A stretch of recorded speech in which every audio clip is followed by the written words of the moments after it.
Bueno, muchas gracias. Muy buen día.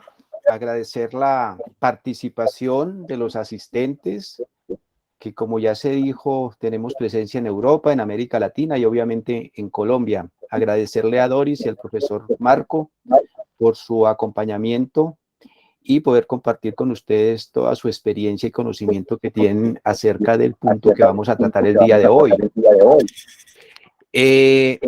Por este evento, pues, o esta actividad está programada por la ACER Sayus, que es nuestra asociación de profesionales egresados de centros docentes de Rusia, Europa del Este, Asia Central y Cuba. Y en nombre de la Junta Directiva, pues agradecemos la participación. Quisiera, pues, para contexto, yo sé que todos estamos muy informados de lo que ha sucedido en Colombia en los últimos años, pero para las personas que obviamente, digamos, se preguntan o se pueden preguntar cuál es el objetivo, pues nosotros hemos estado muy inquietos haciendo un seguimiento a todo lo que ha sido esta situación de conflicto. Nosotros sabemos que Colombia se ha movido por muchos años y décadas incluso en medio de un conflicto que ha generado una serie de violencias que implican desplazamiento, desapariciones, en fin, pues eso será el tema que se va a profundizar. Y consecuencia de ello, pues creo que nos ha quedado un documento que es, primero, el acuerdo de paz de noviembre del 2016 y dos, a raíz de ese acuerdo se han desarrollado una serie de instancias que han permitido profundizar sobre las causas y también el esclarecimiento de muchos de los hechos que han generado estas violencias, estos desplazamientos, estas desapariciones. Y en ese orden de ideas nos ha llamado la atención el punto de víctimas, en el sentido de que diríamos, si no hay verdad, si no hay reparación y si no nos preparamos para una no repetición y además de eso que haya justicia, pues va a ser muy difícil que este acuerdo, este documento, por favor pido que cierren los micrófonos y si no nos hacen interferencia. Gracias. En ese orden de ideas, hemos propuesto este conversatorio, si hay verdad, hay futuro, y está en el marco precisamente de este punto de víctimas. En este orden de ideas, nuestra asociación ha solicitado e invitado a dos grandes personas profesionales que han estado muy de cerca de este proceso. Voy a hacer la presentación de ellos. Uno es el profesor, voy a ingresar por Doris. Doris es jurista, magíster en Derecho Internacional Público de la Universidad Estatal de Rusia de la Amistad de los Pueblos. Desde 1984 fue docente en varias universidades, ha trabajado en entidades como la Defensoría del Pueblo, el Senado de la República, Indepaz, y también ha sido asesora investigadora en temas de derechos humanos y derecho internacional humanitario. Fue directora del programa de resolución de conflictos de la Cruz Roja Colombiana. Además, ha sido consultora de entidades como la Fundación Restrepo Barco, Opción Legal y la Fundación Nuevo Arco Iris. En el 2003, por razones ajenas a su voluntad y consecuencia del conflicto armado, tuvo que exiliarse en España. Desde el 2004 hasta el 2013 se desempeñó como consultora en el programa de Colombia y Procesos de Paz de la Escuela de Cultura de Paz. Y entre el 2003 y el 2007 fue instructora de Derecho Internacional Humanitario en el Centro de Estudios Humanitarios de la Cruz Roja Española. Entre el 2015 y el 2018 se desempeñó como vocera de los colombianos en el exterior en el Consejo Nacional de Paz y desde el 2016 con Gesta Paz y Cooperativa La Fábrica ha potenciado una línea de trabajo entre la economía social y solidaria y la construcción de paz entre Cataluña y Colombia.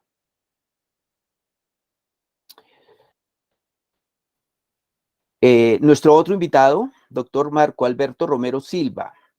Él es administrador público de la Escuela Superior de Administración Pública, ESAP, y especialista en instituciones jurídico-políticas y derecho público de la Universidad Nacional de Colombia, magíster en ideas políticas y la comprensión del mundo contemporáneo de la Universidad de Marne en Francia.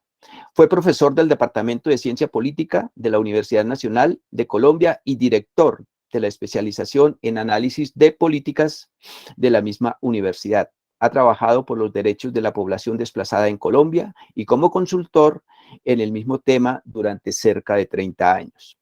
Esta labor la ha hecho conjuntamente con la Corte Constitucional. Además, es fundador, vocero público y secretario técnico de la Comisión de Seguimiento de la Política Pública sobre Desplazamiento Forzado.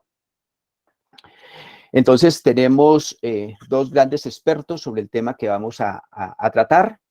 Las reglas que me han dado, pues, desde los directivos de la Junta de Acersaus es que vamos a tener un tiempo entre 20 minutos, 30 máximo, para que hagan sus exposiciones. Posteriormente abrimos a una ronda de preguntas y al mismo tiempo tendrán ustedes, los dos expositores, la oportunidad de responderlas sobre ese particular.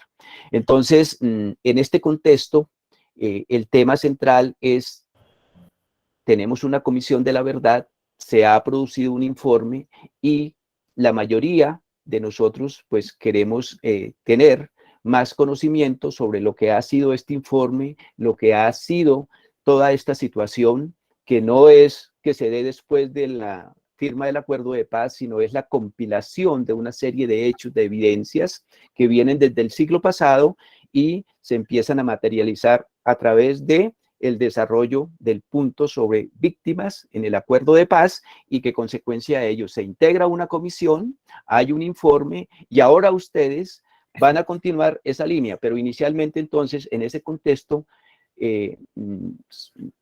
la idea es que nos cuenten, doctor Marco, doctora Doris, sobre esa situación y finalmente también la situación de la población hoy y cuáles son las perspectivas hacia el futuro en esta nueva tarea que ustedes asumen después de finalizado el periodo de Comisión de la Verdad. Entonces, internamente, como están ahí, ustedes se ponen de acuerdo quién inicia y tendríamos a partir de este momento los tiempos para que empecemos con sus exposiciones. Bueno, entonces empiezo yo, si les parece. De nuevo, un buen día para todas y todos. Gracias por la invitación. Yo quisiera, por razón de tiempo, que no tenemos tanto, este es un tema largo, llamar la atención sobre algunos aspectos introductorios al contexto en el que estamos y dos, concentrar la atención en segundo lugar en el capítulo de recomendaciones que ha hecho la Comisión de la Verdad y ver un poquito lo que viene. En primer lugar, es importante destacar que Colombia ha adoptado uno de los sistemas más modernos, más avanzados de justicia transicional que se han confeccionado en el mundo, porque es la primera vez que se configura un Tribunal de Justicia para la Paz, la JEP, simultáneamente una comisión de esclarecimiento histórico y otras agencias como la Unidad de Búsqueda de Personas Dadas por Desaparecidas, una comisión de garantías de seguridad para los firmantes y quienes trabajan por derechos humanos y la paz en Colombia, etc. Entonces es un sistema complejo en el cual la Comisión de la Verdad tiene un rol y realmente la Comisión de la Verdad no tenía los instrumentos más poderosos. Los instrumentos más poderosos de la justicia transicional los tiene la JEP.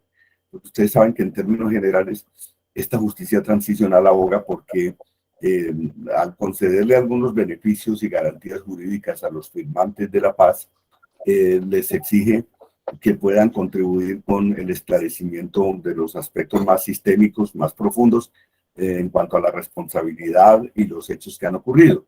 Es una justicia que tiene ese poder. Normalmente los opositores del acuerdo dicen que eso es una impunidad, pero pues en el caso colombiano la impunidad del sistema de justicia ordinaria en casi todos los graves crímenes está en promedio sobre el 98%. Entonces, probablemente con esta otra justicia que es menos punitiva, pero más restaurativa, vamos a tener la posibilidad de tener mucha más verdad de tener mucha más justicia en el sentido judicial de la palabra, pero dentro de un modelo de justicia transicional. Entonces, tenemos que mirar siempre como el conjunto del sistema, porque la JEP también ya ha avanzado en muchos casos, todo el tema falsos positivos, ejecuciones extrajudiciales, secuestro de las FARC, y sigue avanzando. Entonces vamos a tener, mientras avanza la JEP, que tiene un periodo de 15 años, la Comisión de la Verdad termina su informe, tenía un periodo de 3 años, ahí hay un desfase un poquito complicado, tocará ver cómo se articula posteriormente ese desfase y sus consecuencias, pero bueno, así se diseñó el sistema y así llegamos a la creación de esta Comisión de la Verdad. El profesor Mario Aguilera, que Fabio conoce muy bien, alguna vez hizo una investigación, él es un gran historiador, en la que logró mostrar que en Colombia se han concedido o se han firmado 180 procesos de amnistías e indultos en la historia republicana del país. Es decir, que siempre los conflictos se resolvieron vía delito político, reconocer que los armados son delincuentes políticos y hay que buscar la manera de que se incorporen al sistema, dándoles un conjunto de ventajas, y entonces la regla general fue amnistías e indultos. Solo muy recientemente se habla de verdad, justicia, reparación en Colombia. Algo en la Ley de Justicia y Paz de negociación de los paramilitares y ahora con este acuerdo de paz. Entonces estamos en una innovación en Colombia. Y cuando se mira internacionalmente, ustedes saben, en general, la justicia transicional en América Latina fue muy deficiente. Hubo en algunos casos leyes de punto final, juzgaron a algunos militares, otros están en procesos todavía hoy, como en Chile. Casos como el de, por ejemplo, Salvador o pues el tema de víctimas no entró, Guatemala tuvo Comisión de la Verdad, pero en general ha habido mucho problema porque es un campo en construcción, este tema de la justicia transicional. Entonces, bien, allí tenemos, digamos, como una primera consideración de carácter general. Estamos en ese sistema y en el marco de ese sistema se ha producido el informe de la Comisión de la Verdad. Para ver las diferencias entre las dos cosas, la JEP y la Comisión de la Verdad. La JEP investiga máximos responsables y decide unas sanciones que son restaurativas dependiendo del nivel de colaboración que tengan quienes se han postulado a esa justicia. Hay más de 2.000 militares, está obviamente la gente de las FARC y algunos terceros que la JEP ha recibido, y pues ellos definen sentencias donde determinan claramente esas responsabilidades, pero no tienen el poder que tiene la Comisión de la Verdad de hacer un relato histórico de lo que ha ocurrido, que es su función fundamental, escuchar las víctimas, de hacer una reconstrucción histórica, una explicación histórica, una narrativa que trate de organizar una explicación histórica de lo que ha ocurrido, pero también tiene un poder muy fuerte que es en función de esas consideraciones, de esos hallazgos, de esos resultados de investigación de la comisión, más otras verdades ya conocidas en Colombia, formular un conjunto de garantías de no repetición, de recomendaciones. Siempre las comisiones de la verdad tienen 4 niveles. 1, recomendaciones de reparación colectiva.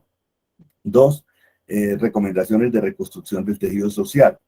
3, recomendaciones que buscan la reconciliación. Y 4, recomendaciones que buscan garantías de no repetición. Entonces, esa ha sido la tarea de la comisión, y la comisión ha terminado su informe y ha dictado un conjunto de garantías de no repetición, etcétera, un conjunto de recomendaciones que son las que vamos a mirar ahora muy rápidamente, porque ustedes, como ustedes saben, ustedes seguramente han tenido más tiempo para leer el informe que la gente de Colombia, que está más enredada en la coyuntura.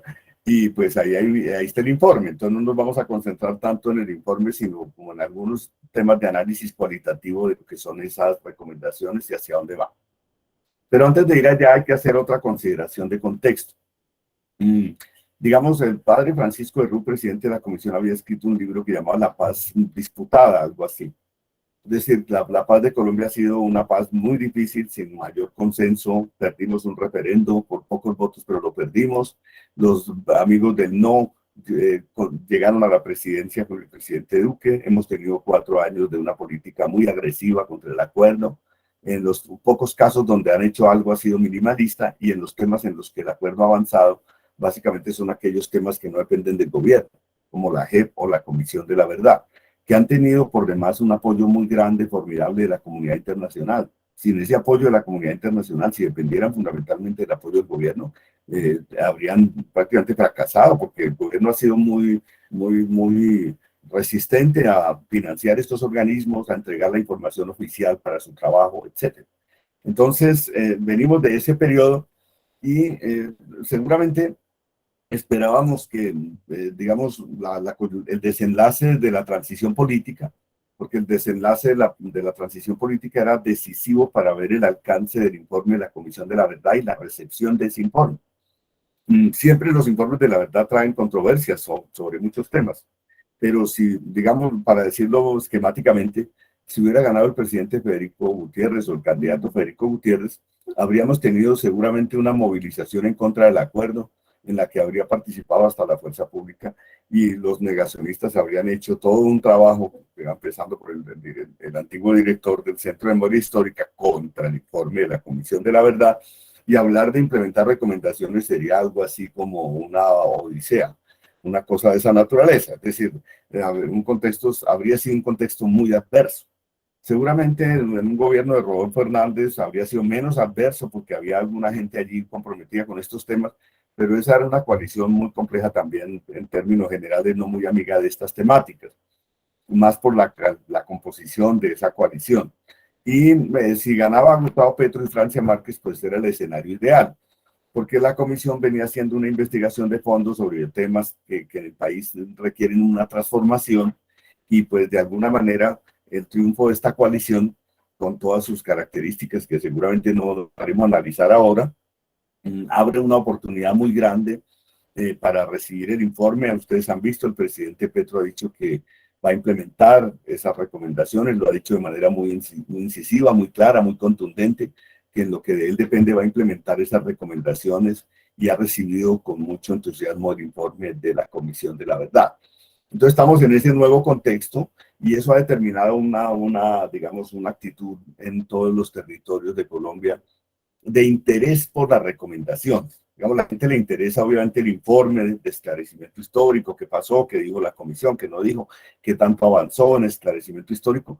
Pero en general la mayor parte de la gente está parada en ver un poco estas recomendaciones, a dónde van y si se logran llevar a la práctica. Y hay realmente un interés muy grande. Nosotros nos están llamando de todas partes a ver cómo es que vamos a implementar y a empujar la implementación de estas recomendaciones de la Comisión de la Verdad.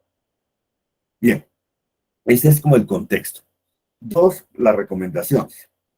Tampoco vamos a, digamos, a pretender hacer una mejor lectura que la que han hecho ustedes de las recomendaciones, pero es bueno plantear tres criterios para leer esas recomendaciones.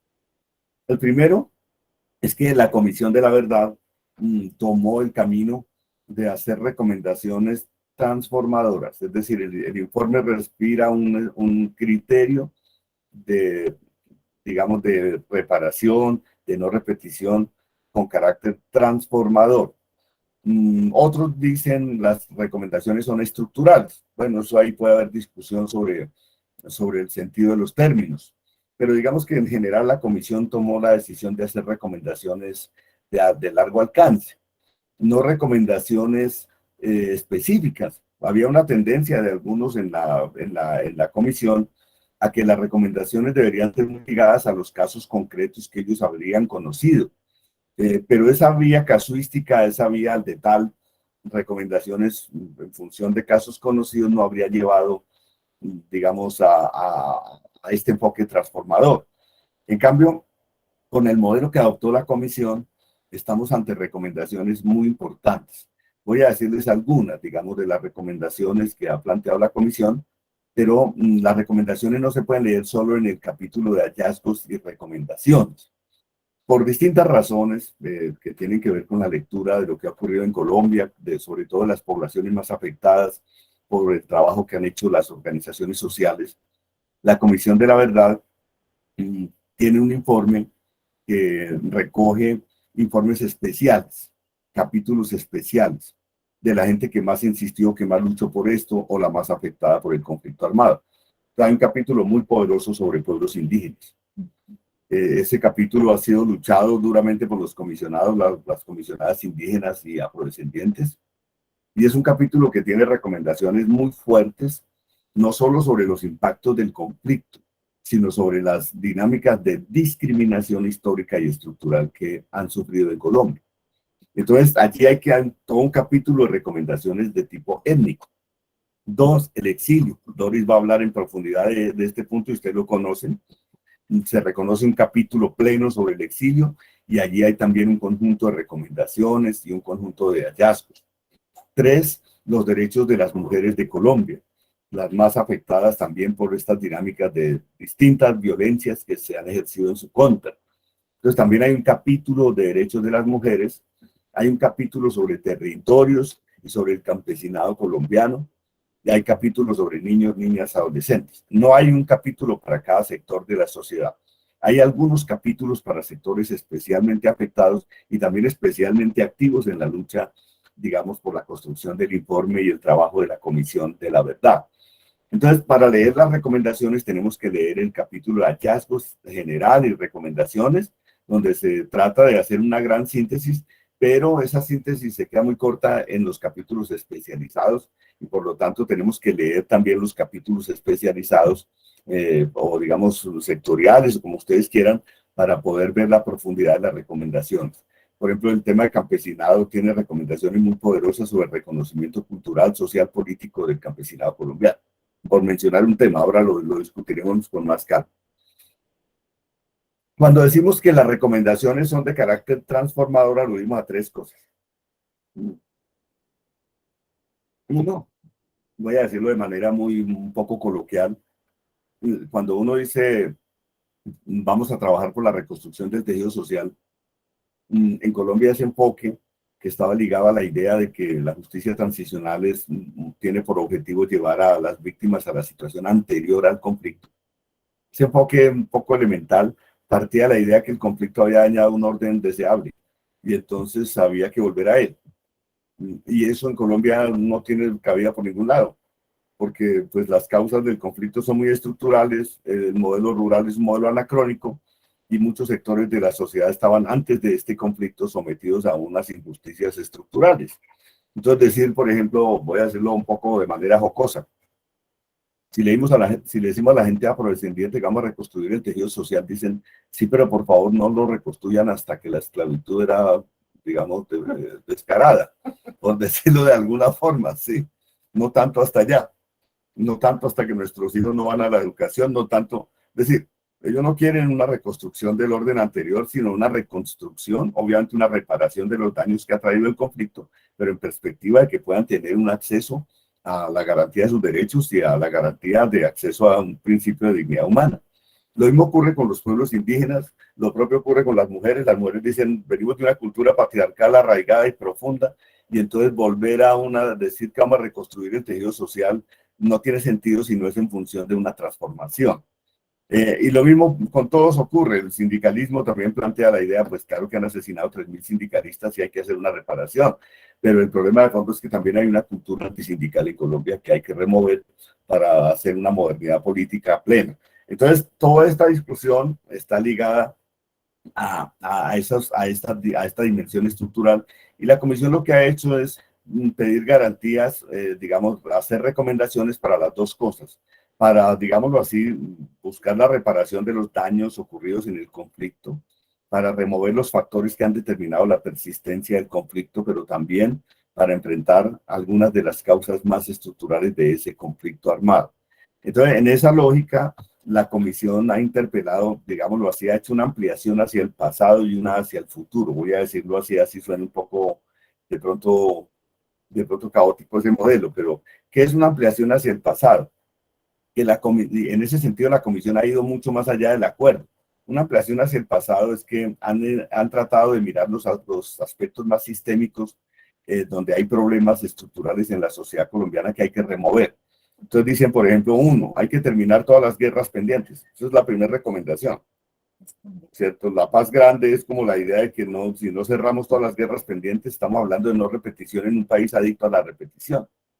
Y entonces esa tiene que ser la primera prioridad del país, centrar la atención en terminar las guerras pendientes, en implementar plenamente el acuerdo de paz. Sin eso, es una ironía, digamos, quizás sea un poco excepcional que estemos hablando de no repetición en un país donde lo que hay es repetición. Pero por otro lado, uno puede decir, en un país adicto a la repetición hay que hablar de no repeticiones, de lo que hay que hablar. Y entonces ese es un aspecto grande, la paz grande. Dos, la idea de que hay que preservar una política de memoria, pero una política de memoria que esté basada en un principio de universalidad, romper esta lógica de que unas víctimas son importantes y las otras no, y ver cómo se logra que haya una política de la memoria que no se vuelva una política de verdad oficial, como nos está ocurriendo con el negacionismo del Centro de Memoria Histórica. Entonces proponen que haya una política de memoria, incluso cambiar esa institucionalidad del Centro de Memoria Histórica y tratar de buscar la manera de que las víctimas tengan una incidencia, que la dirección de ese centro sea independiente de los gobiernos para evitar lo que nos ha ocurrido durante todo este tiempo y obviamente estimular que la gente construya no solo, digamos, una memoria, digamos, desde el sistema educativo, desde instituciones del Estado, pero también desde las iniciativas de la propia sociedad. Ese es otro capítulo grande, cada uno de estos son capítulos gigantescos, ¿cierto? Para mencionar otra recomendación, digamos, grande, hay que tener una fuerza pública para la paz. La idea de que la fuerza pública se ha convertido más o menos en un partido político que sirve a unos intereses, voy a decirlo en palabras que usa el padre Francisco de Rú. Más o menos el segundo ejército más grande de las Américas ha sido muy eficiente para cuidar las empresas transnacionales, para cuidar ciertos intereses, para cuidar los propios intereses del Estado, pero absolutamente incapaz para evitar 11 millones de víctimas en este país. Entonces, esto quiere decir que la fuerza pública no estaba orientada a proteger la población, no estaba orientada a evitar la guerra, sino a estimular muchas veces dinámicas de guerra o a proteger sectores de una manera un poco al estilo feudal. Digamos que se producía, se generaba un apoyo para, en esta época había protección para ciertas corporaciones, pero no para una ciudadanía en sentido universal. Entonces, cuando esa recomendación apuntaba a que haya una fuerza política dedicada a consolidar la paz y por otro lado a desarrollar una protección de la población, y esto en el fondo ustedes saben se llama la doctrina de la seguridad nacional y cambiar todo ese modelo de otra época. Entonces son recomendaciones de esa naturaleza. Recomendaciones estructurales como buscar la manera de que haya un sistema de justicia que sea universal y oportuno. Entonces, en Colombia, como lo decíamos ahora, los índices de impunidad son del 98%. En desaparición forzada puede estar en el 100%. Entonces, ¿qué quiere decir esto? Que la justicia no funciona ordinariamente para los ciudadanos. Hay un dicho que dice que la justicia es para el de Ruana. No, la justicia no es para el de Ruana. Es el peso de la ley lo que es para el de Ruana. La justicia es para quien tenga poder político o tenga un poder económico, que tenga un gran bufete de abogados. Y hay gente que son aforados y que hay distintos sistemas de impunidad que han impedido que se busque a quienes tienen las mayores responsabilidades políticas sobre todo esto. Entonces se habla de cambiar el modelo de justicia, de tener una justicia eficaz, que sea una justicia oportuna, e incluso se aventuran a plantear la idea de cambiar la manera como se escoge el fiscal por la experiencia que se ha tenido de que el fiscal general de la nación es un fiscal pues que ha estado muy en manos de los gobiernos y entonces en tanto tiene tanta influencia en los gobiernos, tiene poco interés en investigar temas y digámoslo así, también se rompe por esa vía el principio de la independencia judicial. Pero bueno, estos son debates largos solo para mencionar los grandes temas. Eh, Rápidamente digo tres cosas más y cierro para darle la palabra a otros. Está el tema de narcotráfico, cambiar el modelo, digamos, militarizado de enfrentar el tema del narcotráfico por una opción mucho más inteligente, más, digamos, de control de daños, una opción más de perseguir menos el campesinado y perseguir más los grandes intereses económicos que están detrás de esto, etcétera. Digamos, también hay recomendaciones muy poderosas en el sentido de modernizar el campo colombiano y reconstruir el sentido de paz territorial. Recomendaciones muy grandes que van desde el tema de reforma rural, reforma agraria, hasta revisar el sistema de centralización, que no ha sido eficaz para resolver problemas de desigualdades. Quizá emblemáticamente la expresión para mirar este tema de asimetrías territoriales, que la Comisión ha planteado la idea de que en Colombia uno tiene derecho según el territorio donde nace, que hay territorios donde la gente no tiene derecho a nada y hay otros donde tiene todas las garantías. Entonces hay que remover todo ese sistema y reconstruir el sentido de paz territorial desde el punto de vista de recuperar el sentido, digamos, el reconocimiento del campesinado, los pueblos étnicos, etcétera. Toda esa gran discusión. Y también hay recomendaciones ligadas a crear una cultura de paz, una cultura, bueno, que tiene distintas caras, a recuperar un sistema democrático, una sociedad de adversarios, no enemigos, una sociedad donde el odio se pueda remover, donde la gente pueda tener todas las diferencias del mundo, pero no se apele a la violencia frente a estos conflictos. Entonces, digamos, allí hay un conjunto de recomendaciones. Y como decía, miran problemas del pasado duros y en esa medida plantean soluciones más estructurales, recomendaciones fuertes. Pero también hay que decirlo, y cierro con esto, que el informe también hace una apertura, rompe un poco la frontera del acuerdo hacia el futuro, en el sentido de que muchas de las recomendaciones van más allá del acuerdo de paz. Por ejemplo, en la mesa de diálogo de La Habana nunca se pudo tocar el tema de la doctrina militar, un tema prohibido, no era un tema que estaba, pues, digamos, no ocupó en la agenda que se negoció y el gobierno no aceptó nunca que en La Habana se discutiera el modelo de seguridad. Pues la Comisión de la Verdad, con su recomendación sobre Fuerza Pública para la Paz, prácticamente plantea una transformación radical de esa doctrina. Y lo mismo ocurre con el tema del narcotráfico. En La Habana escasamente el acuerdo dio para decir que había que crear una comisión internacional para mirar el modelo de lucha contra el narcotráfico. Aquí ya se van de frente contra el modelo y dicen ese modelo de persecución punitiva y militarizada ha fracasado y hay que buscar alternativas. Entonces la comisión, como ven ustedes, muchos temas van más allá del acuerdo de paz también en esas recomendaciones. Incluye problemas, digamos, no solo factores de persistencia, sino también causas, ese encadenamiento, pero por otro lado va más allá en cuanto a que los temas que proponen, digamos, trascienden el alcance, digamos, del propio acuerdo y pues son recomendaciones que la mayoría van obviamente al Estado, pero muchas van también a la sociedad. Y pues este comité se creó para ver cómo abogamos porque se cumplan esas recomendaciones.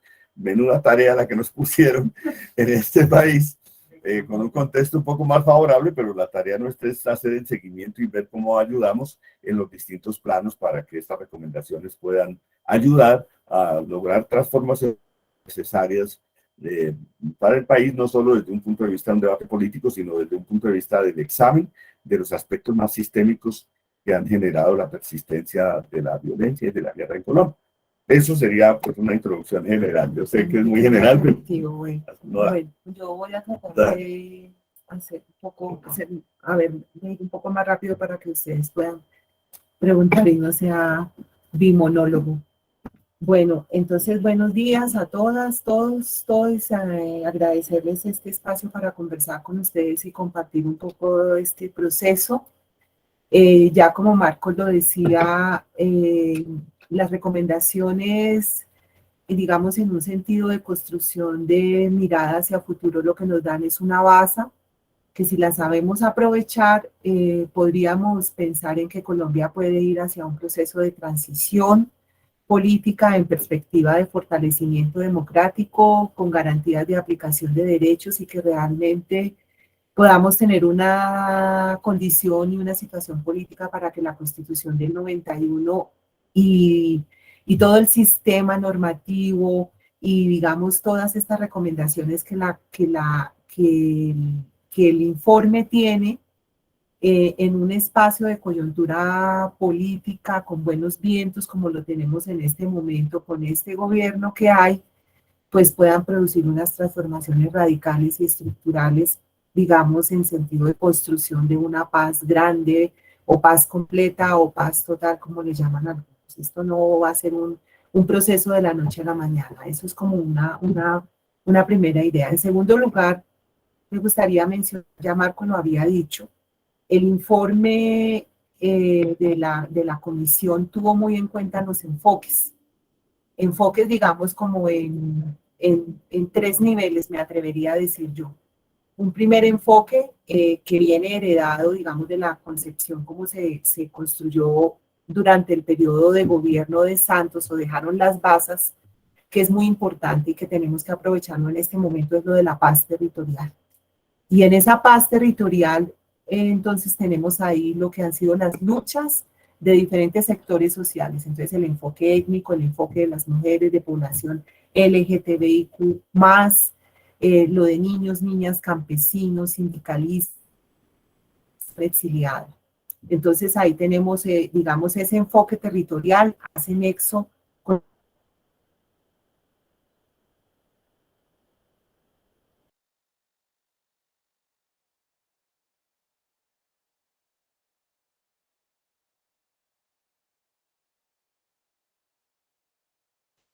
Doris, se fue el sonido.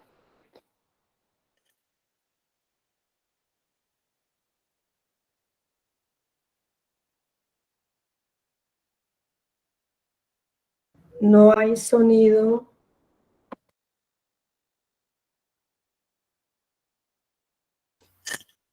No hay sonido, Cecilia. Sí, tenemos ahí una interferencia, una cuestión técnica. Veremos que se pueda solucionar. Gracias.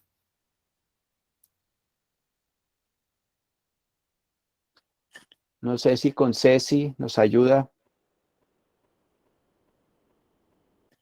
Ya le estoy marcando a Cecia, de pronto es algo del internet de la casa de Cecilia, puede ser.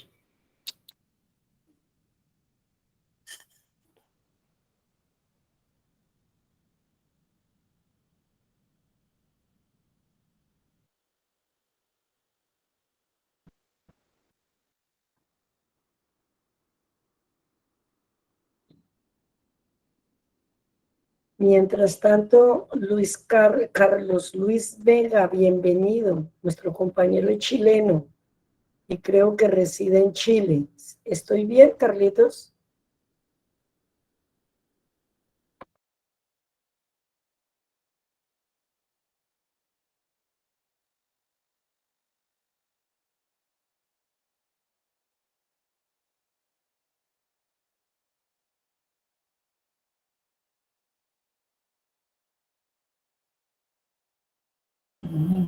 Ya. Jesús me acompañe. Bueno, estos son los demonios de la internet nuevamente. Bueno, Entonces, listo, entonces reasumimos, porfis. sí, seguimos.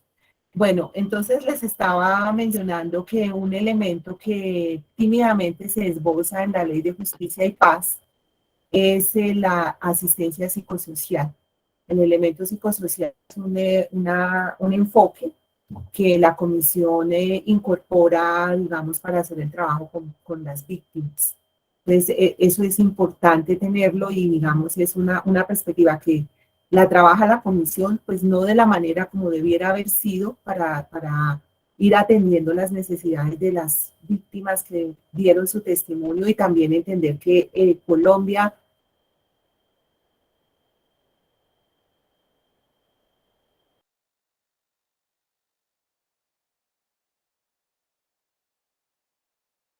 Wow, nuevamente el problema técnico. Cecilia, se perdió el audio nuevamente. Sí, parece que es un problema de internet.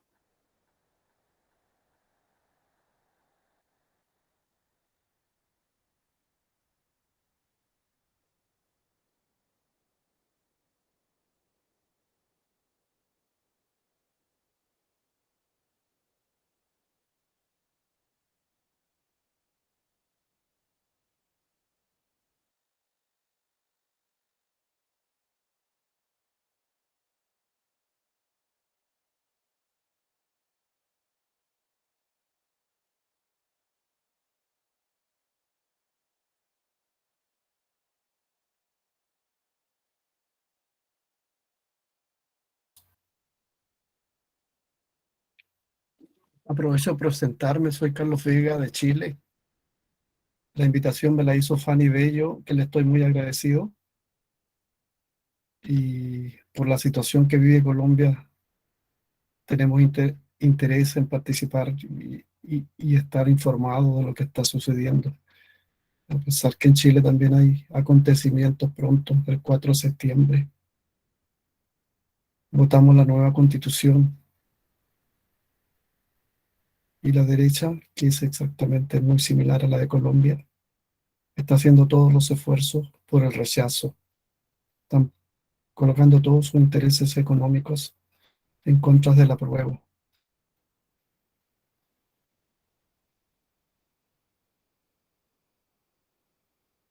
Bueno, muchas gracias a Carlos Luis por su presentación y participación. Mientras tratamos de retomar el asunto por la falla técnica que se nos ha presentado, no sé, acá podemos ir complementando, ya más o menos hay una idea de lo que nos han esbozado, al menos el profe Marco hasta ahora, Doris estaba comenzando. Entonces, si alguien quiere hacer algún aporte, no sé, profe Fabio, si nos complementa ahí o nos ayuda mientras retomamos la comunicación con Doris. o alguna persona, alguno de los invitados, las miradas que hay desde el exterior, Telmo en Suiza. Dale, profe Fabio. Bueno, yo creo que es una coyuntura muy interesante por el cambio de gobierno, porque realmente, pues, con el gobierno anterior era muy difícil tener un margen para contribuir al conocimiento de lo que nos pasó. Bueno, ya están regresando, entonces démosle la palabra a Doris de nuevo. Bueno, Perfecto. bueno. Entonces, bueno, estaba mencionando elementos psicológicos. Digamos que es una de las características de este trabajo de la comisión, es que para poder producir ese informe, la comisión tomó más de 22.000 testimonios de víctimas. De esos 22.000 testimonios de víctimas, 2.000 fueron tomados en el exterior. Trabajó con testimonios, trabajó con informes y trabajó con casos. Un elemento muy importante es que por primera vez en una estructuración de un sistema integral de paz, o como se le llamó al comienzo, sistema integral de verdad, justicia y reparación con garantías de no repetición, un papel muy importante lo jugaron las víctimas. En los procesos de paz, de negociaciones de paz, de mitad del siglo XX hasta lo que va corrido de lo que tenemos en este siglo, nunca se había sucedido una participación directa de las víctimas. Entonces eso es un éxito, digamos, de las organizaciones de derechos humanos y de las organizaciones de víctimas. Es decir, es un factor a tener en consideración muy, muy importante. Entonces vuelvo al tema de las recomendaciones. Estos eran como unos tips de Marco. En el tema de las recomendaciones, como Marco ya lo dijo, tenemos dos grandes grupos de recomendaciones. Unas recomendaciones que son estructurales, que tienen que ver con toda la explicación que Marco hizo, y unas recomendaciones que podríamos decir son sectoriales, que responden a sectores de población, pero que también responden, digamos, a ejes temáticos o a temas de la agenda estructural de cambio de país. Y ahí tenemos entonces un informe de 7.000 páginas, tenemos 11 tomos. Es importante que para que podamos hacer como una lectura del informe que nos pueda dar el contexto y también, digamos, los espacios particulares o las zonas especiales de lectura del informe, se recomienda iniciar la lectura con el capítulo de hallazgos y recomendaciones. Tendríamos luego también el tema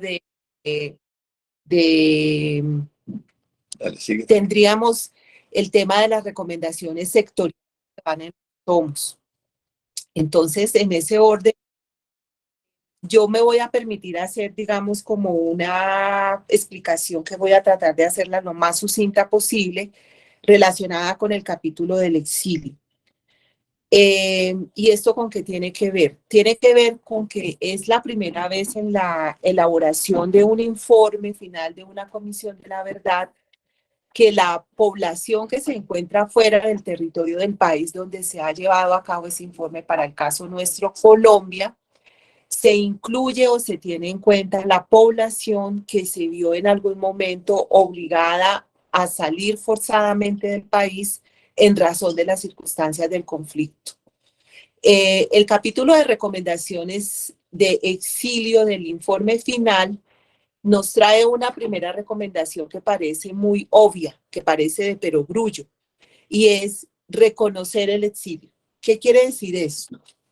Quiere decir que reconocer el exilio en la ley de víctimas que tenemos vigente en Colombia, la ley 1448, el exilio no está reconocido, es decir, la migración forzada internacional o el desplazamiento transfronterizo, como le llaman otros, o la movilidad forzada de carácter internacional, como le llaman otros especialistas, no está contemplada en la legislación colombiana.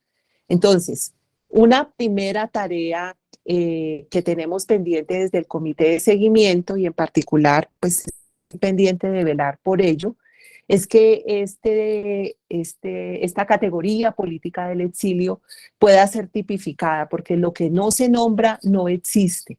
Y a partir de ahí empezar a desarrollar una cantidad de medidas que tienen que ver, por ejemplo, con el retorno digno, es decir, unas condiciones de retorno que la población que se tuvo que ir de este país en un momento, pues si tiene la voluntad de retornar, pueda tener en un paquete de política pública, haya un diseño de política pública que permita unas condiciones de retorno digno para esa población. Es una población que, y hoy, digamos, hay como una coyuntura política benevolente, en el sentido de que por primera vez también en el Congreso de la República tenemos una curul de una representante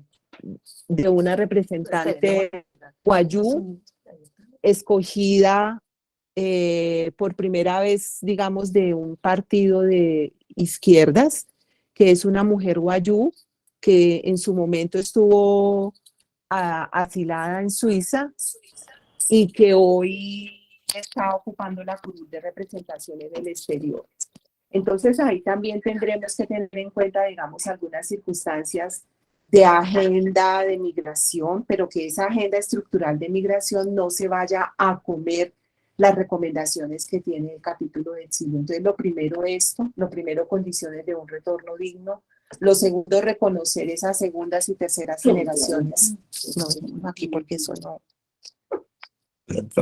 Esas segundas y terceras generaciones que estamos aquí enredados con esta ida y venida del internet.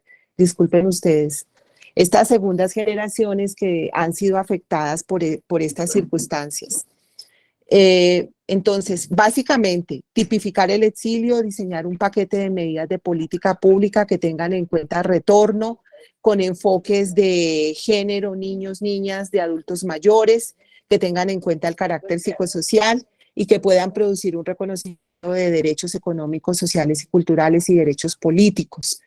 Por ejemplo, temas de pensión, temas de vivienda, es decir, una cantidad de circunstancias pues que cuando la gente regresa aquí es como, a pesar de ser del país, es como llegar y llegar nuevamente a un territorio extraño.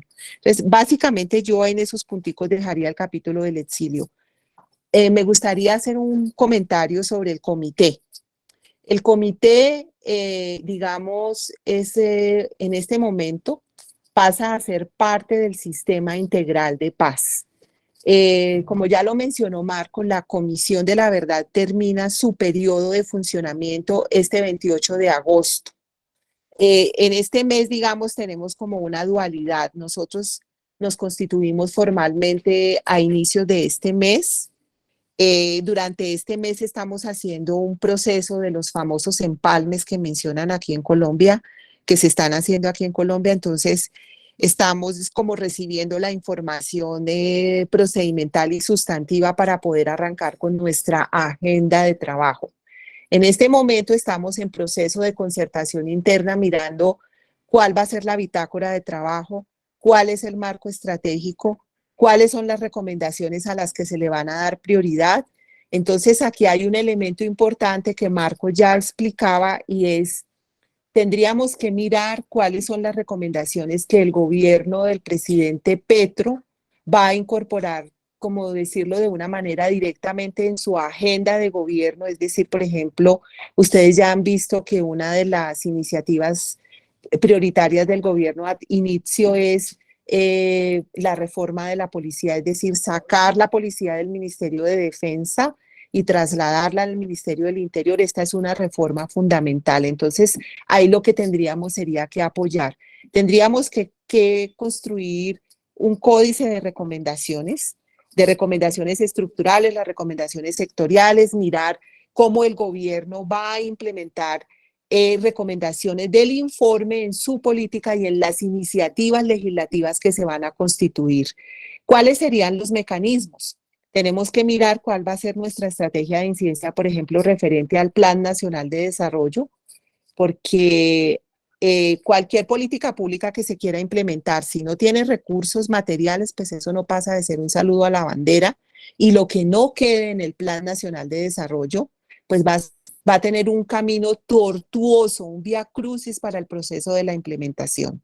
Entonces tendremos que velar que por las recomendaciones que se decidan, a las que se le va a hacer un seguimiento prioritario en primera instancia, eso no quiere decir que no nos vamos a olvidar, pero es que humanamente no podemos asumir todas las recomendaciones. Entonces ahí estamos desarrollando una conversación para cuáles van a ser esas recomendaciones a las que vamos a dirigir nuestra atención. Tenemos también que dotarnos de un sistema de monitoreo y seguimiento.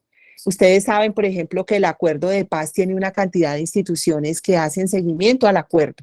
Entonces, que está el informe CROC, la Secretaría Técnica de la CECIVI, que la hacen CINEP y CEREP, que hay universidades que han venido realizando informes sobre diferentes aspectos de la implementación del acuerdo. Lo mismo tendremos que hacer con las recomendaciones. Habrá que constituir un sistema de monitoreo y seguimiento y ese códice de recomendaciones que es la bitácora, es decir, es el camino a seguir, el sistema de monitoreo y recomendaciones y la decisión que se tome sobre cuáles son las recomendaciones, eso nos tendría que dar una hoja de ruta para poder empezar el trabajo, acompañada de una reflexión de marco estratégico de hacia dónde vamos a dirigir, hacia qué entidades, instancias del Estado, sobre las recomendaciones que se hayan escogido y mirar también cómo vamos a poder actuar como de correa de transmisión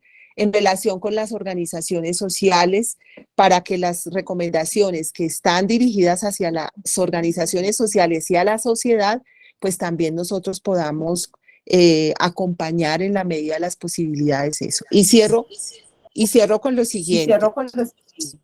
Cierro con lo siguiente.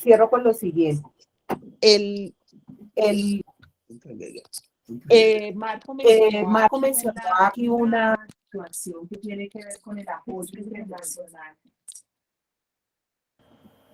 Marco mencionó aquí un hecho que tuvo que ver con el apoyo internacional que tuvo el sistema integral, porque si no hubiese existido ese apoyo, serían muy flacos los resultados del sistema integral de paz, que en realidad durante el gobierno de ese señor Duque que se acaba de marchar, es uno de los pocos puntos del acuerdo que ha tenido, digamos, como una implementación reconocible, es decir, que ha tenido resultados. No podemos olvidar que en este momento la coyuntura internacional está complicada para países que tradicionalmente han sido países cooperantes, es decir, que han dado flujos fuertes de la cooperación hacia Colombia. Entonces estamos en un escenario donde los cooperantes tradicionales, es decir, por ejemplo, como la Unión Europea y países de la Unión Europea, Canadá, Estados Unidos también a través de USAID y de otras agencias de cooperación, han ido apoyando algunos aspectos, digamos, de la implementación del acuerdo, que es el fortalecimiento y el apoyo al sistema integral de paz. Pero ahorita, pues ustedes saben que nosotros, que hay una situación de conflicto en Europa, que esa situación de conflicto va a tensar relaciones y que eso va a tener una incidencia en temas políticos y en temas económicos, y que la cooperación se ha constreñido para Colombia. Durante este periodo de Duque hubo flujos de cooperación, pero era por una situación sui generis, que era el proceso de implementación del acuerdo de paz. Pero a partir del momento en que Colombia pasa a ser parte de la OCDE, se considera un país con un nivel medio de desarrollo, y para los países de nivel medio de desarrollo los flujos de cooperación se constriñen. Entonces, esperamos, y ahí tenemos una dificultad. La olla queda sin dinero, es decir, este gobierno se robó unos dineros de la paz, aparte de toda la corrupción estructural que hubo. Entonces, este gobierno no tiene, digamos, los bolsillos disponibles, es decir, el presupuesto del Estado está menguado para la implementación del acuerdo y de las recomendaciones del informe de la Comisión. Entonces ahí tenemos una situación complicada porque las expectativas sociales están altas. Entonces, vamos a ver con la reforma tributaria, con recursos de cooperación internacional que se puedan conseguir, cuál es el presupuesto que vamos a tener para poder hacer una implementación efectiva de las recomendaciones del informe de la Comisión. Es necesario llamar la atención sobre esto, pues porque la gente a veces piensa que el dinero sale por obra y gracia del Espíritu Santo y esto no es así.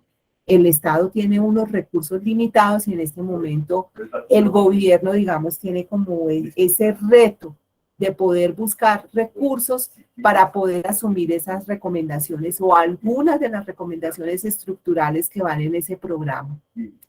El comité está, ya termino con esto, este comité está, conformado por 7 personas que venimos, digamos, como en representación de diferentes sectores que corresponden a los enfoques que fueron ubicados en la elaboración de los tomos del informe. Y pues no es que cada uno únicamente vele por el pedacito o digamos por el sector de donde vino la representación.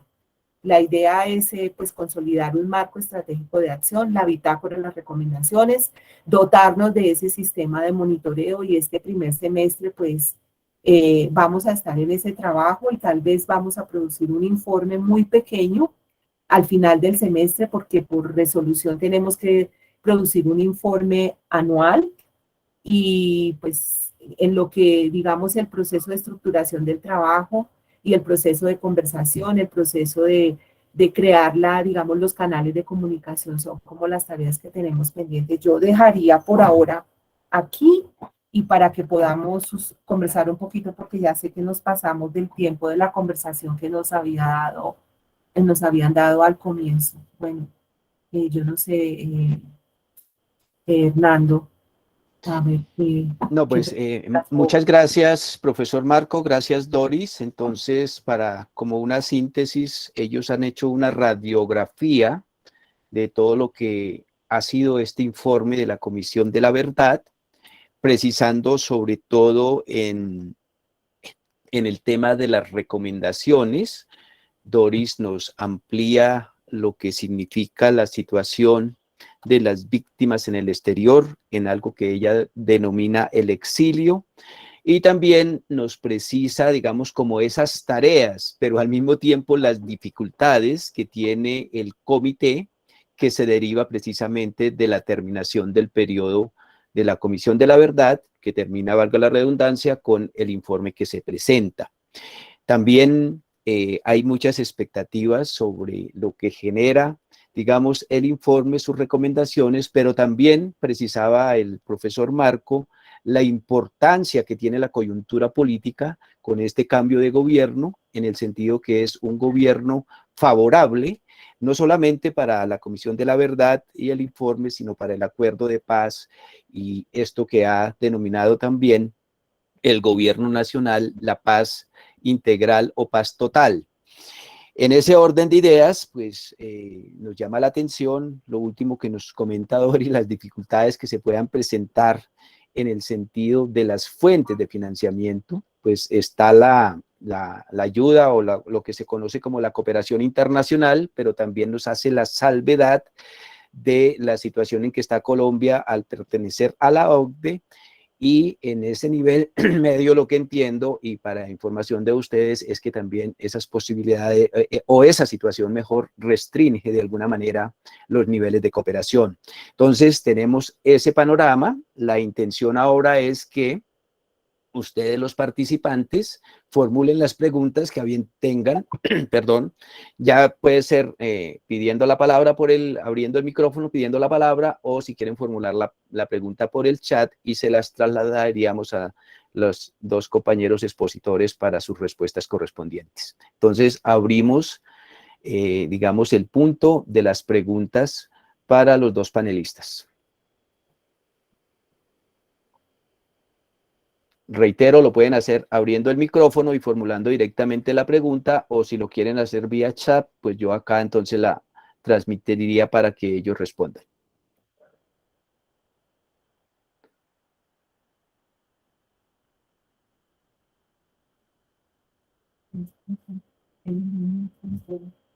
Creo que todo quedó claro. Claro. Quedaron aburridos. ¿Alguien se anima? Yo quisiera, Hernando y amigos, Dale, Fabio. preguntarles un poco con relación a la institucionalidad de la memoria. Se está previendo una reforma al Estatuto del Centro Nacional de Memoria Histórica para afirmar su independencia frente a los gobiernos. Y lo otro, ¿qué va a pasar con el museo que es sustancial? También pues las políticas de representación de la memoria, no solamente desde el Museo Nacional, sino desde el Museo del Caquetá, desde el Museo Comunitario de San Jacinto y una serie de iniciativas que están hoy funcionando en los territorios y que habría que también enriquecer, ¿no? Ayudar a que se constituyan como entidades de representación de la memoria. Entonces esas dos preguntas tendría. Fabio, muchas gracias por esa pregunta, esas preguntas que tú haces, y de paso te vamos embalando a ti que eres experto en todo el tema de comunicación para que tengamos algún momento una conversación con el comité o con algunos, porque creemos que en temas de transformación cultural hay que ver cómo llegamos a la opinión pública, no solo al Estado, ¿cierto? En temas, por ejemplo, de discriminación estructural, cuando el presidente Petro nombró a Leonor Salavata embajadora en Nueva York, cuando nombró a Patricia Tobón en la unidad de víctimas y a Giovanni Giulle en la unidad de restitución de tierras, lo que dijo la señora María Fernanda Cabal es que le había dado un delirio de inclusión. O sea, imagínense, están indignadísimo ese país tradicional con que los pueblos indígenas puedan tener unas vocerías importantes de gobierno. Imagínense. Y están esos problemas. Entonces necesitamos hablar contigo también para ver desde esta perspectiva de comunicación cómo logramos cosas. Nosotros pensamos en un barómetro de la no repetición, estamos pensando en hacer, por ejemplo, reuniones donde convoquemos a todos los medios de comunicación de Colombia para ver cómo erradicamos toda esta lógica de la cultura sectaria y las bodegas y el fake news y todas esas cosas en algunos temas. Entonces quisiéramos como hablar sobre eso, a ver cómo lo miramos. Pero vamos a las preguntas tuyas. No sabemos todavía, suponemos que habrá, digamos, una buena política en el gobierno nuevo. Todavía no hay, digamos, una designación de la persona encargada del Centro Nacional de Memoria Histórica, ni conocemos de alguna propuesta de reforma a la Ley 1448 de víctimas, que es la que crea el Centro Nacional de Memoria Histórica. Lo que ha ocurrido es que la Comisión de la Verdad sí ha demandado una política de la memoria respetuosa de todas las víctimas y de una memoria en función de la paz y de la reconciliación. Y entonces allí hay un reto muy grande, porque lo que tú estás planteando, digamos, es la consecuencia inmediata si se cumple el acuerdo. La Comisión de la Verdad recomendó crear un Ministerio de la Paz y la Reconciliación también, y es probable que ese ministerio se cree, aunque tiene un problema, y es que cuando uno crea un Ministerio de la Paz o un Ministerio de las Víctimas, se puede volver como un compartimento en el conjunto del resto del gobierno y no una institución que irradia a todo el Estado colombiano, que es lo que debería existir. Pero bueno, digamos que si ponen allí un ministro que es o una ministra muy cercana a las máximas autoridades de gobierno, al presidente y la vicepresidenta, seguramente se logra que ese ministerio no solo sea como un articulador poderoso de la implementación del acuerdo, sino de muchos temas. Y tiene que venir una reforma a esta discusión del Centro de Memoria. Y con el profesor Acevedo Carmona, lo que tuvimos fue los negacionistas en el gobierno. Ahora él dice que se va con el señor Ospina, que es el miembro de la Comisión de la Verdad, que renunció porque no le gustó el capítulo o las consideraciones que hay sobre la fuerza pública. Y el señor Acevedo dice que es uno de los que va a integrar esa nueva Comisión de la Verdad para hacer las cartillas del uribismo. Entonces, realmente esto va a ser una batalla muy compleja. Pero esa experiencia pasamos de Gonzalo Sánchez, un gran director del Centro de Memoria Histórica, que hizo un tremendo trabajo con garantía para todas las víctimas, a un negacionista, los dos de la Universidad Nacional. Digamos que el doctor Acevedo Carmona es como una variante del pensamiento de José Obdulio Gaviria. son negacionistas y miran selectivamente. Afortunadamente ellos no dejaron configurado el Museo de la Memoria. Se hizo la construcción del edificio que se había proyectado desde la época del gobierno Santos. La construcción está avanzando, pero aún no se ha configurado y le renunciaron como 5 directores del museo. Entonces, como el señor ha fracasado en eso, afortunadamente, porque si no habrían impuesto una lógica de verdad oficial y de una jerarquización de las víctimas inaceptable en el museo.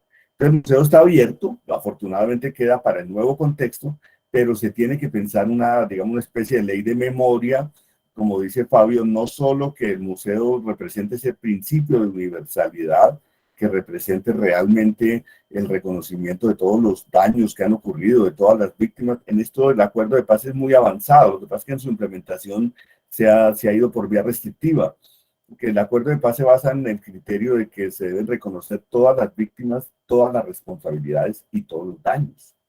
Ese es un principio éticamente importante y es un principio que permite avanzar a una lógica de reconciliación, y la política de memoria debe estar basada en ese criterio. En primer lugar, el Museo Nacional de Memoria. Pero en segundo lugar está el planteamiento que hace Fabio. Hay museos de memoria en todo el país. Hay uno en Bogotá para entrar, otro en Medellín, en Caquetá, en muchas partes, y hay iniciativas no institucionales de construcción de la verdad. Entonces creemos que una política de la verdad y de la memoria debe contribuir a fortalecer esas iniciativas autónomas y a definir, digamos, la memoria como una política de Estado y como una política de garantía, una política pro víctima. Y creemos que hay que trabajar muy fuertemente en esto. El gobierno ni siquiera ha nombrado quién será quien esté encargado en el Centro Nacional de Memoria. Hay una noticia muy buena, digamos, también para esto, no solo lo del Ministerio de la Paz. Digamos, muchos factores confluyen a que pueda haber una buena política de reconocimiento, por decirlo de esa manera, de las víctimas y los sectores sociales de los que provienen, y una política integral. Es que se ha nombrado también como ministra Patricia Ariza, como ministra de Cultura. Ustedes saben que en Colombia el Ministerio de Cultura es un ministerio para cuidar museos.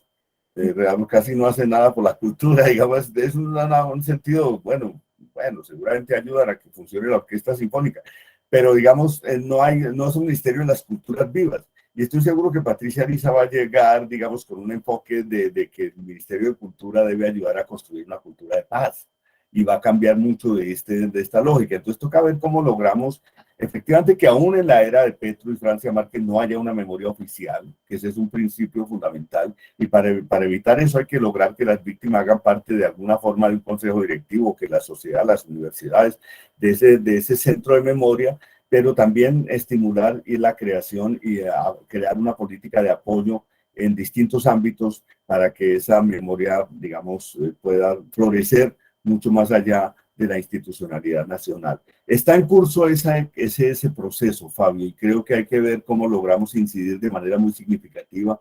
Por ahora no es la prioridad del gobierno ha sido la reforma de la fuerza pública, la reforma de la policía, donde hay avances muy importantes, la reforma tributaria, están concentrados en eso, digamos, pero ese es uno de los temas claves, digamos, de lo que viene, y nos toca configurar una estrategia del comité para avanzar, Fabio. Yo vi ahí una pregunta en el chat sobre el tema de pedagogía que hizo alguien. Sí, No Doris, saber hay el nombre. dos. Sí. Hay dos en Bueno, esa línea, una de Patricia y otra de Luisa Verónica. Una es cuál es la pedagogía del informe de la Comisión de la Verdad en colegios y universidades, y la otra va en la misma línea, desde qué capítulo o cuál capítulo del informe final se debería empezar a trabajar este tema en colegios. Por favor. Bueno, primero que todo, compartirles que digamos, de los elementos del legado de la comisión es lo que se conoce con el nombre de la transmedia. En esa transmedia, si ustedes entran, van a encontrar cartillas, documentos, películas, documentales, videoclips, es decir, un arsenal, si se me permite la expresión, de recursos didácticos y pedagógicos para poder trabajar diferentes aspectos del informe. Entonces, digamos, hay que mirar porque ahí hay muchísimo material que puede ser aprovechado y que no hay necesidad de empezar digamos, a crear, sino que escoger qué objetivo, en qué espacio, qué público, qué tema se quiere trabajar, qué metodología se quiere emplear. pero digamos desde la concepción pedagógica general, Marco mencionaba ahorita una cosa que es muy importante, que debemos tener en cuenta en relación con el tema de la política pública en materia de educación y pedagogía sobre el informe de la comisión. Tenemos debemos recordar que el acuerdo de paz tenía 375 páginas. Yo les preguntaría a ustedes, ¿quién de ustedes leyó todo el texto del acuerdo de paz de manera concienzuda?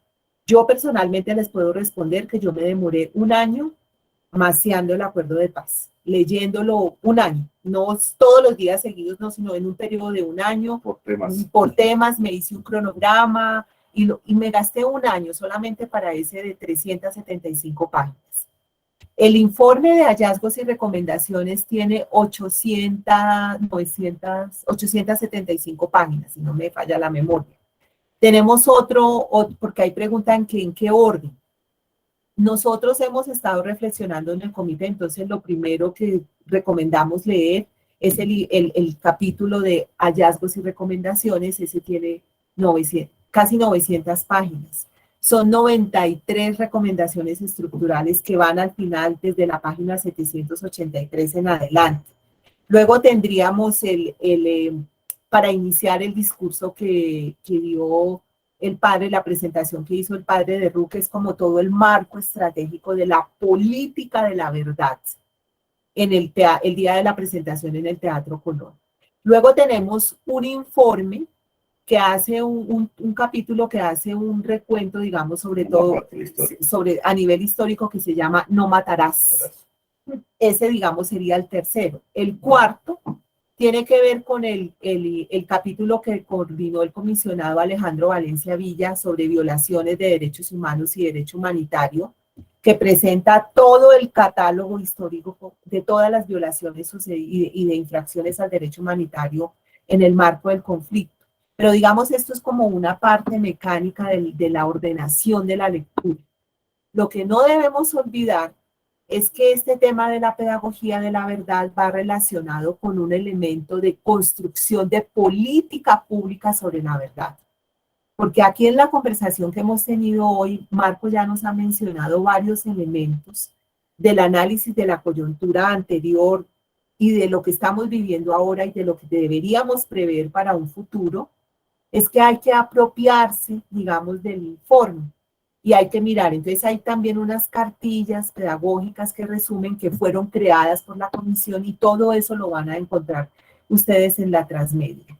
Y hay que pensar cuál será el papel. Ya vimos, por ejemplo, un hecho importante que sucedió la semana pasada, que el ministro Gaviria hizo un día en todas las escuelas públicas que se quisieron y colegios privados que quisieron juntarse, digamos, a eso, del día de abrazar la verdad en colegios y escuelas y etcétera.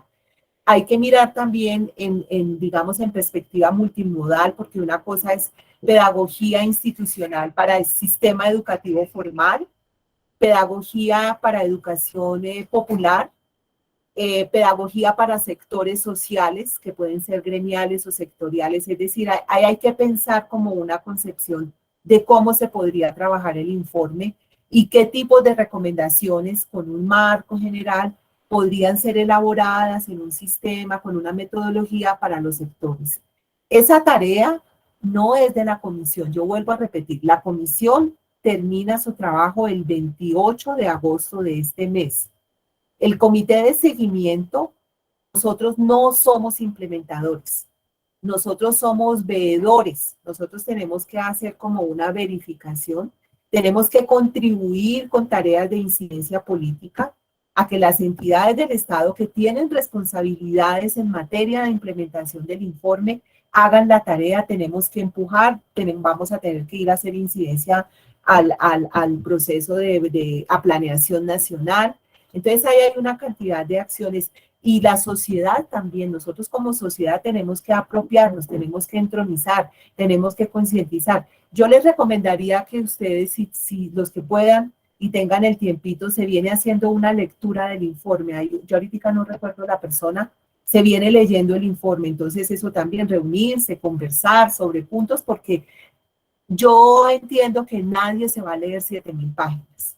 Entonces, más desde el lugar, desde donde se está situado, desde la misión, desde el compromiso, desde la visión que tenga, trabajar en esa perspectiva de apropiación por la verdad. Yo dejo ahí, Marcos. Entonces, quería decir algo. No, solo quería agregar dos cosas, que los únicos que estamos obligados a leer las 7.000 páginas somos nosotros.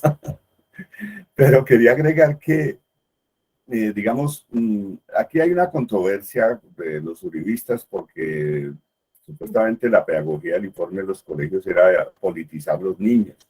Y eso ha habido una narrativa. Frente a eso se ha respondido un poco que todo comentario, todo debate sobre el informe y sobre las recomendaciones debe responder a ese principio general ético de reconocer todas las víctimas, todos los daños y todas las responsabilidades. Que todo lo que quepa ahí, bienvenido, porque ¿qué hacemos? Lo que no se puede es, como lo ha dicho el padre Pacho Erro, que descalificar, digamos, el informe porque sí mira los hechos y mira a lo que ha ocurrido. Entonces, pero pues cada cual tiene derecho a hacer lo que quiera y de ahí viene una controversia. El uribismo descalificó esa jornada con los niños a nombre de que se están politizando a los niños.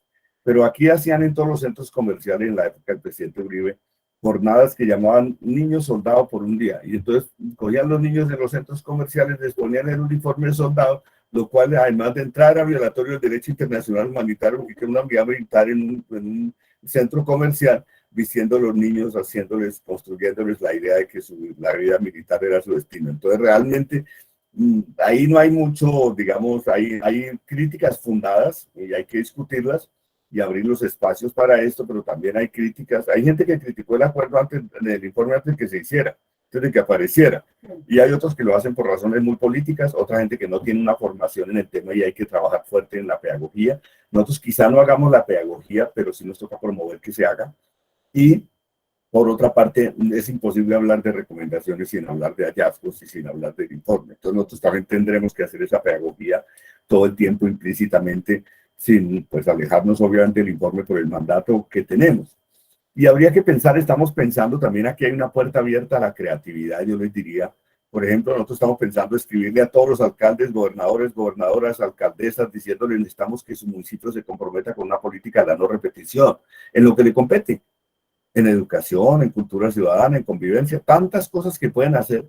Entonces, hagan un plan, cada uno. Y eso ya genera una dinámica más allá de lo que nosotros hagamos y lo mismo a las instituciones de gobierno nacional. Yo siempre pongo un ejemplo. Si el Instituto de Bienestar Familiar, para hablar de un tema, en Bogotá, en los barrios de clase media, tiene jardín infantil. En Ciudad Bolívar, que es la zona pobre de la ciudad, tiene madre comunitaria sin seguridad social para la empleada, la trabajadora. Y en Guajira tienen brigada móvil, van cada 2 años, cada vez que la Corte ordena que vayan. Entonces eso no puede ser, esas instituciones tienen que cambiarse radicalmente. Si hay mucha apología del mercado y hay quienes no quieren que se toque la confianza inversionista, pues que sean esos justamente en las ciudades los que sean solidarios con la cofinanciación privada de la educación de los niños, pero no los más vulnerables. Entonces muchos temas tienen que invertirse drásticamente para evitar, digamos, lo que ha ocurrido. Y allí toda la innovación bienvenida. Por ejemplo, nosotros estamos pensando, Fabio, reunir todos los medios de comunicación para hablar de cultura de paz. Estamos pensando que todas las universidades, ojalá que todas las universidades públicas y privadas firmaran un compromiso para que ningún joven de Colombia se quede sin acceso a la educación. Es decir, temas de esa naturaleza podríamos mover, ¿cierto? También a nivel internacional, ustedes han hecho una cruzada impresionante en los últimos años por la paz y por la memoria. Bueno, podemos hacer, digamos, seguir trabajando en esa línea de la lógica de memoria y de la construcción de la paz total. Entonces son muchas las iniciativas que se pueden hacer y nosotros pues lo que tenemos es la tarea de ver cómo abogamos porque la gente tenga las garantías para hacerlas. Entonces seguramente vamos a hablar con la cooperación internacional no para que financien solamente el comité, sino para que ayuden a que quienes tienen iniciativas puedan desplegarlas, ¿cierto? Autónomamente. Creo que esa es la tarea principal de nosotros, ayudar a crear un entorno habilitante para que la gente pueda hacer las cosas y estoy seguro que van a surgir muchísimas iniciativas. Estamos pensando cosas como reunirnos con el Consejo Nacional de Juventud y decirle a los jóvenes, hagamos un proyecto para que sean ustedes los jóvenes, los que hablen de memoria, ustedes que están llenos de futuro, los que están constituidos de futuro, pues miren un poco esa memoria en función de un aprendizaje, los que tienen que aprender hay quienes dicen nosotros los que ya casi nos morimos de viejos, pues ya aprendimos poco y hay mañas que no cambiamos, pero la generación nueva tiene todo por hacer y está bien que tomen las lecciones ellos. Y entonces ese tipo de cosas hemos pensado entre tantas cosas, pero pues abierta toda la puerta también, todo lo que ustedes nos puedan recomendar, sugerir en esta agenda abierta, acotada pues por un mandato, pero abierta en cuanto a que hay recomendaciones muy importantes en juego, ¿vale? Eso diría yo. Perdónenme. Bueno, y para cerrar, pues invitarlos a que desde sus sitios de trabajo, en lo que se pueda, pues esto es de todas y de todos, esto no es propiedad de nadie. No sé si hay más preguntas o si ya dejamos ahí. Listo. Nosotros nos tenemos... Estoy revisando en el chat, no hay más preguntas, hay un agradecimiento de Alberto Romero por las ponentes y hace una llamada de atención por la baja participación. No, está bien. Yo tengo una pregunta para países, uno de los dos. Tiene que ver más con el acuerdo de paz y viendo la coyuntura, si la institucionalidad que hay actualmente, que fue lo poco que dejó Santos, es suficiente para la implementación del acuerdo, o no, se requiere una reestructuración, una reforma.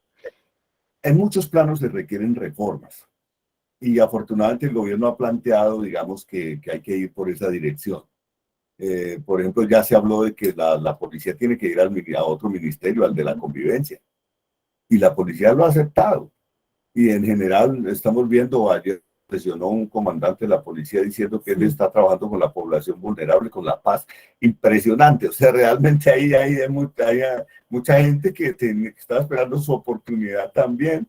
Entonces, bueno, yo creo que van a haber cambios en varios frentes. Por ejemplo, en el tema agrario. Pues obviamente no van a expropiar a nadie, pero hay que entrar a garantizar el fondo de tierras y hay que empezar a hablar de una reforma rural. Yo en eso diría, perdónenme, hago una pequeña consideración, después la miramos. Yo creo que a Colombia le está llegando la hora de una buena reforma rural, porque por muchas razones. Una, porque el acuerdo implica una reforma rural y eso se pactó y ahí está.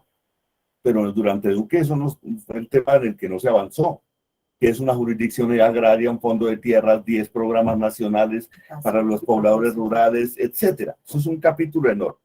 Pero dos, la crisis de la invasión de Ucrania ha generado toda una lógica de preocupación a nivel mundial y la pandemia de que la seguridad alimentaria no se puede entregar a la globalización.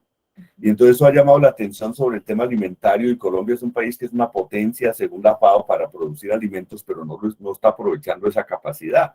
Entonces Colombia puede entrar a ser un país muy importante en esa línea y ahora nadie cree, hasta Rudolf Gómez habla de un modelo de sustitución de importaciones en la agricultura. No puedo vivir de importaciones, es un país que tiene ese potencial. Tercero, el presidente Petro ha posicionado en Colombia en buena hora toda la agenda de la transición energética, pero la transición energética implica ir hacia la agricultura y hacia cierta industrialización, de lo contrario no hay alternativa. Cuarto, la pandemia generó una hambruna tremenda en Colombia y la FAO ya dijo que hay hambruna también en un país como este que no debería tener una sola persona con hambre. Quinto, los pueblos, las regiones de Colombia han votado el gobierno. La llegada de Francia Márquez es la llegada del buen vivir, es la llegada de los planes de vida, es la llegada de los reclamos territoriales. Entonces hay muchas razones por las cuales todo confluye hacia la agricultura y creemos que hay una buena oportunidad más allá de las recomendaciones del informe de pensar a fondo de José Antonio Campos, Cecilia López, Jorge Iván González en planeación. Jorge Iván González es una persona, es un intelectual muy poderoso, ustedes le conocen. Él es una persona que conoce muy bien el neoliberalismo y es antineoliberal. Entonces yo creo que ahí hay una posibilidad importante de que muchos de estos temas puedan tener una cabida. Entonces toca trabajar duro, hay muchos planos, habrá que hacer reformas institucionales, de pronto en muchos casos es de poner las instituciones a hacer lo que les toca, no necesariamente de hacer cambios institucionales, pero creo que ahí hay un camino muy importante. Y otra cosa para agregar a la reflexión de Marco es también el papel que veo yo que el presidente Petro se propone jugar en el plano internacional, es decir, recuperar una posición de liderazgo apuntalado en la propuesta de transición energética de tomar medidas de política pública internacional concertada en el área del cambio climático. Eso es muy importante. Ya lo dijo el día de su posición, tenemos uno de los pulmones del mundo que es el Amazonas. Entonces eso también, por ejemplo, esa propuesta que hizo de cambiar deuda, que el Fondo Monetario Internacional no cobrara y que se pudieran tomar medidas de política pública en el área medioambiental. El hecho, por ejemplo, de que tengamos esa ministra que tenemos ahora, a la doctora Susana Muhammad, que es una mujer comprometida con el medio ambiente. Es decir, ahí hay una serie de cambios que no únicamente son las normas ayudan, pero el tema es voluntad política, pensamos que esas condiciones hay. El tema es asegurar los recursos para mirar qué se podría hacer. Y lo que pregunta Alberto de qué tanto se puede hacer en 4 años, recuerde en términos pragmáticos, Alberto, lo que dijo el presidente Petro en relación con la implementación. La apuesta dura va a ser este primer año, de ahí vamos a ver. Luego vendrán elecciones de alcaldes y gobernadores y vamos a ver si esta alianza de pacto histórico va a aguantar ese remesón de la conformación de grupos y todo eso, porque están personas ahí y pues la izquierda pues también tiene unos vicios y hay feria de egos, veleidades y vanidades que no tenemos que olvidar porque somos humanos. Yo con esto dejo y Fabio levantó la mano y ya pensaría yo, nosotros nos tenemos que ir en 10 minuticos. Estamos retrasados porque vamos a una reunión de comité para seguir organizando el plan. Listo, ya vamos terminando. Sería la última intervención, la de Fabio. Bueno. No, yo quiero subrayar sobre todo el papel de la sociedad, ¿no? Yo creo que es una oportunidad extraordinaria para que nos empoderemos y esto vale pues también para nuestra asociación, ¿no? Es decir, la coyuntura histórico-política por la que pasamos es una invitación a la participación ciudadana. Yo pues he estado trabajando los 3 últimos años del movimiento de memoria y eso es un movimiento muy potente, ¿no? Que ante un gobierno que no le interesaba para nada el tema, mostró una gran autonomía, ¿no? Sí. Mencionaba el Museo de San Jacinto porque es un museo muy bello donde la representación en las salas es del campesinado. Se discutió qué se iba a representar en las salas en las veredas con los campesinos, ¿no? Entonces, yo quiero enfatizar esa necesidad de llamado a vincularnos creativamente como sociedad y pues eso vale también para FECODE, con el cual no soy muy optimista, tal vez por los temas que mencionaba Marco, estos problemas del sindicalismo que tiene que moverse, que tiene que revitalizarse, que tiene que... Un sindicato, ayer hablaba con un amigo, estamos hablando de un sindicato de 350,000 personas que no existen en América Latina, porque fueron muy golpeados en otras latitudes. Pues es una fuerza viva que tenemos que invitar también a que se mueva. Y lo otro, lo final, quiero decir, la derecha está llamando, el Centro Democrático está llamando a reconstituirse como partido alrededor de una campaña contra el informe de la Comisión de la Verdad, ¿no?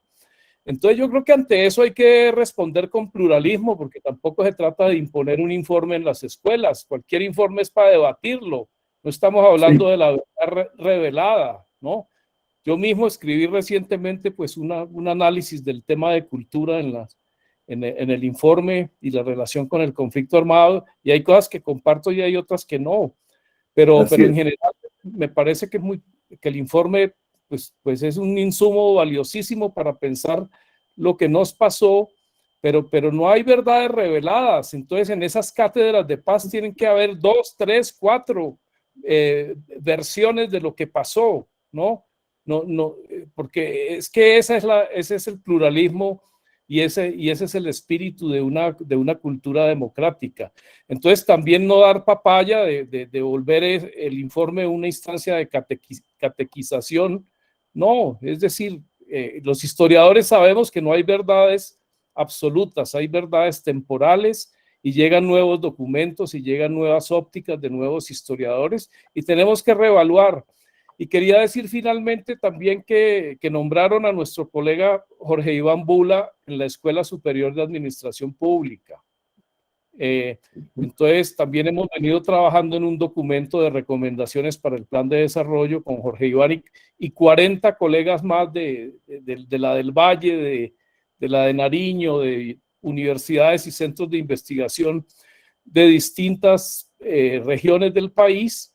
Y pues esa es nuestra contribución producto de un año de trabajo, y Jorge Iván ha estado a cargo de los temas pues de la reforma económica, y pues donde hay un frente central de trabajo por la igualdad, por la superación de la pobreza, y entonces quería notar eso también, que tenemos otro aliado ahí en la escuela, de Marco, con Marco, que fuimos muchos años en esa escuela. Bueno, entonces, gracias Fabio. Gracias Doris, gracias Doris, doctor Marcos, Marco, qué pesar muy que amable se tengan por que esas retirar, pero entendemos. estas importantes exposiciones.